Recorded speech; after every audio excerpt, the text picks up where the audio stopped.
I made my way to the high-altitude zip line, clipped my safety harness onto one of the workers, and jumped off the platform, taking him with me.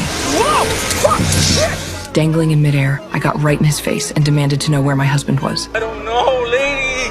You want a trap? No, no. The guy was scared out of his mind and had no choice but to come clean. Turns out he'd been put up to it. Someone had paid him to tamper with the safety device on my husband's harness that day. After my husband fell, even the ambulance that showed up had been arranged by whoever was behind this. As for who was pulling the strings, he swore he had no idea, only that it was some local gang. I took the video I'd recorded straight to the police station and handed it directly to the chief, demanding he launch an investigation immediately. What I didn't expect was that not only did he refuse to believe me, he actually claimed the video was a forced confession and ordered his men to arrest me on the spot.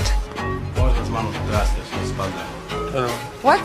I lost it. I threw a punch at him and made a break for the exit, but the station was crawling with officers, and no matter how hard I fought, they eventually pinned me down and slapped the cuffs on me. The chief then assigned an officer to escort me back to my home country, but with my husband's fate still unknown, there was no way I was leaving. During the transfer, I told the officer I needed to use the bathroom, saying the handcuffs made it impossible to pull my pants down, and asking him to come in and help. He walked in with a smug grin on his face. The next second,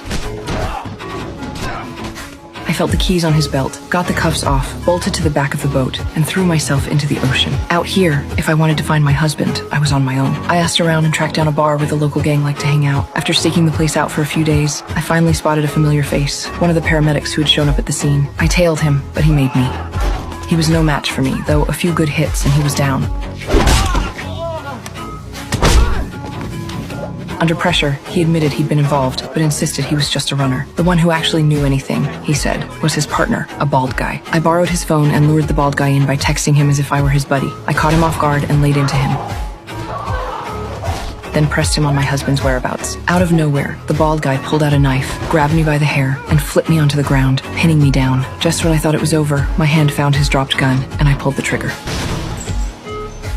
The police arrived fast, and I was hauled back to the station for the killing. This time, the chief sent 2 of his guys, saying they were taking me to headquarters for questioning. But the police car never headed toward headquarters. It rolled to a stop in the middle of nowhere. The 2 officers got out, pulled shovels from the trunk, and started digging.